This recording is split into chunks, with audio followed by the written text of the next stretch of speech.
Nole insiders Lane Hurt and Tim Linnefelt here with you, high atop Doak Campbell Stadium, off of Jimbo Fisher's Monday press conference. Obviously the big news, Jimbo Fisher confirmed DeAndre Francois out for the season with a torn patellar tendon.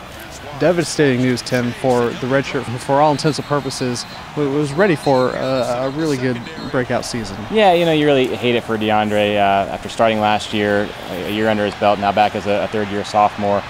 Everything seemed to be breaking his way, and between coming back to a loaded team, a loaded offense, what we thought was a loaded defense, everybody sort of thought that Florida State had college football playoff aspirations, and that DeAndre Francois would be the guy to take them there.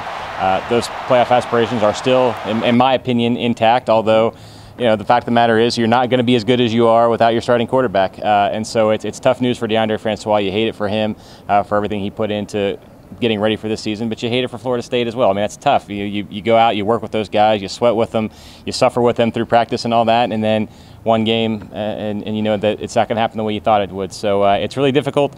But for Florida State, it's a good and a painful thing that there's another game in 5 days. They can't dwell on this too long. They got to play ULM, and they got to play Miami and NC State after that. So you have to move forward.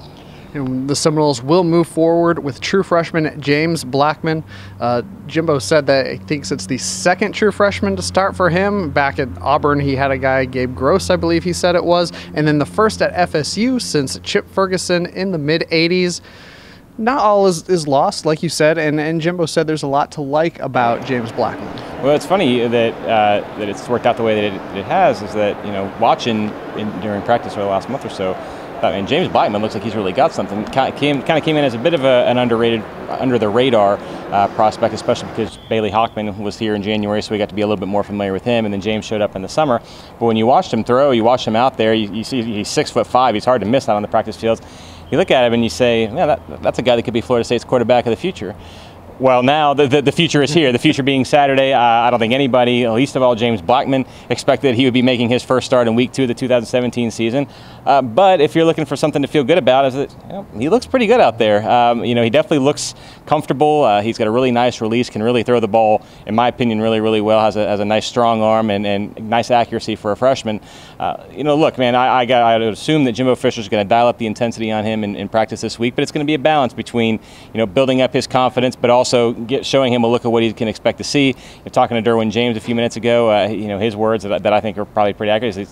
Florida State believes he's going up against the best defense in the country, in practice. And this week, if he's going up against the ones, you might have a pretty good argument for that. So it's a short time to get him ready, but he at least has shown some things that make you think that he can handle some of the pressure and expectations. And Jimbo made no bones about it. He said they're going to do what they do best to be successful. They're not going to make radical changes to things. They're going to stick within the game plan and the system of what they do and try to just find what Blackmon can do, what he's most comfortable with, and go from there. Exactly right. And look, you can't say it enough. James Blackmon has been on campus for 2 months.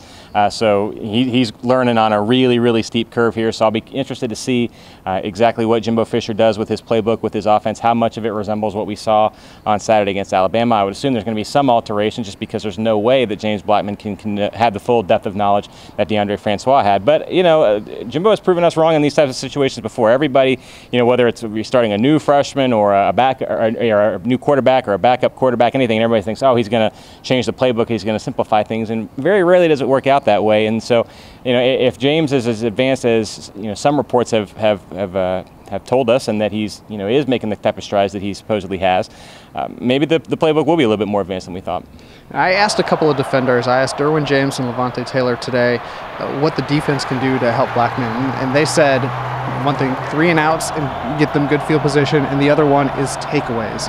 And with the way the defense played against Alabama, I think that gets kind of lost in everything that happened that night, as they held Alabama to less than 100 yards receiving and under 200 yards rushing. This is defense that can be quite helpful to a young quarterback. Oh, absolutely. And if you look at the difference in that game, there are a lot of circumstances that led to it, but short field position. Alabama had several drives start on Florida State's side of the field, including one on the 6 and one on the 11.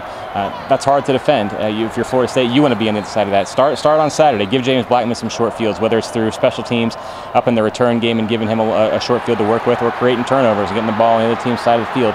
Anything you can do to sort of lighten that load, get him comfortable, get him feeling in rhythm, and get him feeling like, hey, I belong on this level, that's something that can really help your cause. There you have it, Seminole fans. We'll have much more this week as Florida State prepares for their home opener against ULM. Tim will have his press conference takeaways from today, as well as much more content, including his 1st and 10 on Friday. And we'll have your Nole Insiders game preview and 3 keys on Friday and Saturday as well. So for Tim, I'm Lane. Go Noles.